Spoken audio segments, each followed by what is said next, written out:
नमस्कार, लोकसंदेश न्यूज चॅनलमध्ये आपलं स्वागत आहे। पाहूयात आजची विशेष बातमी। पुणे शहरातील बुधवार पेठेतील मालाबाईवाडा भागात रेड लाईट एरियामध्ये फराज खान पोलिसांनी केलेल्या अचानक छापामार कारवाईत बांगलादेशी नागरिक असलेल्या 5 महिलांना अटक करण्यात आली आहे। त्या अवैधरित्या भारतात प्रवेश करून पुण्यात वेश्या व्यवसाय करत असल्याचं प्राथमिक चौकशीत स्पष्ट झाले। ही कारवाई पोलीस आयुक्त अमितेश कुमार यांनी दिलेल्या विशेष आदेशानंतर करण्यात आली।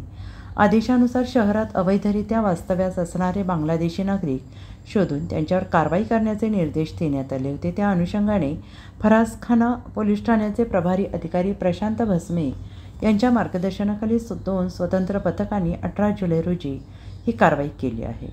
गोपनीय माहितीच्या आधारे करण्यात आलेल्या या कारवाईत बांगलादेशातील जैशोर, ढाका, नारायणगंज, नोडाई, नरसिंगदी आदी महिलांचा समावेश आहे। त्या बॉर्डर पार करत बेकायदेशीर मार्गाने भारतात आल्या आणि पश्चिम बंगालमार्गे पुण्यात स्थायिक झाल्या। महिलांची चौकशीत त्या स्वखुशीने वेश्या व्यवसाय करत असल्याचं त्यांनी कबूल केले।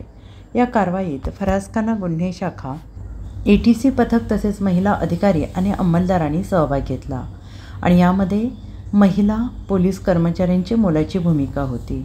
या कारवाईत पुण्यातील रेड लाईट एरियामधील अवैध आणि विदेशी नागरिकांच्या हालचालींवर पोलिसांकडून ठेवलेलं बारीक लक्ष अधोरेखित होतं।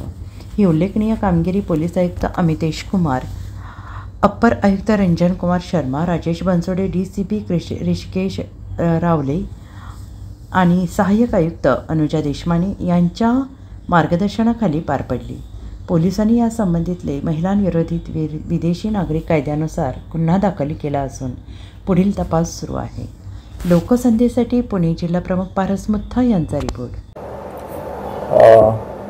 पुणे चे CP सर यांच्या गायडन्समध्ये आपण झोन 1 मध्ये एक पथक बनवलेलं आहे। त्या बांगलादेशी नागरिक हे शोधण्यासाठी एक बनवलेलं आहे। याच्यामध्ये जसं पथक आपण बनवलं त्या पथकाने कारवाई सुरू केलेली आहे आणि आपण 2 तारखेला एक कारवाईमध्ये 8 बांगलादेशी महिला पकडल्या। त्याच्यानंतर मग 18 तारखेची एक मोहीम मी घेतली होती।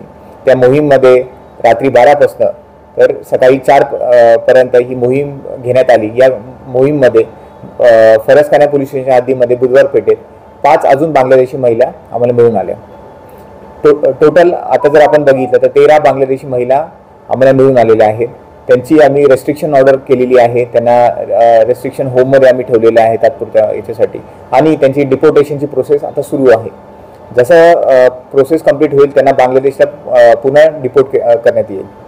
सर, या महिला कधीपासून भारतात राहत होत्या? त्यांना या ठिकाणी राहण्यासाठी पुरी मदत केली व त्यांच्याकडे इथे डॉक्युमेंट पण सापडले, ते डॉक्युमेंट सापडण्यासाठी पुरी मदत केली, याविषयी काय माहिती मिळाली? जी, आता आमचं ज्या प्रकारे आम्ही हे बांगलादेशी महिला पकडल्या त्यांच्यावर तपास आम्ही काम सुरू केलं।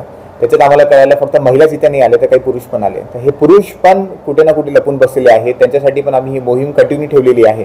आता FC रोड, डेक्कन किंवा बाकी जे एरियाज आहेत त्याच्यामध्ये आम्ही ही मोहीम कंटिन्यू ठेवून त्यांना पकडण्याचं काम आमचं सुरू आहे। दुसरी गोष्ट की यांना इथपर्यंत आणलं कोणी, हा जो प्रश्न आहे याच्यासाठी मी सांगतो की जो त्यांचा एक रिंग आहे, सिंडिकेट आहे, त्या सिंडिकेटवर पण कारवाई करण्याचं काम आम्ही निश्चित उद्देशाने ठेवलेलं आहे। कोणी यांच्यासाठी डुप्लिकेट डॉक्युमेंट्स बनवून ठेवले, कोणी ते महाराष्ट्रामध्ये असेल किंवा वेस्ट बेंगॉलचे काही बॉर्डरिंग डिस्ट्रिक्ट्स आहेत तिकडे यांचे डुप्लिकेट डॉक्युमेंट बनवले गेलेले आहेत। ते सगळं आम्ही फाइंड आउट करणार आहे। त्याच्यानंतर मग हे कुठे कुठे काम करतात, काय काय करतात याची गोपनीय माहिती आम्हाला आलेली आहे, पण आम्ही इन्व्हेस्टिगेशनमध्ये ठाम करून घेणार आहेत की नक्की यांचं काम काय, कोण यांना अशा प्रकारे काम लावून देतं, कोणी यांना मदत करतं का। ही सगळी जो सिंडिकेट आहे, कोणता पूर्ण जो रॅकेट आहे तो रॅकेट आम्ही या रॅकेटला उद्ध्वस्त करायचा आहे। त्याच प्रकारे आमची मोहीम सुरू आहे।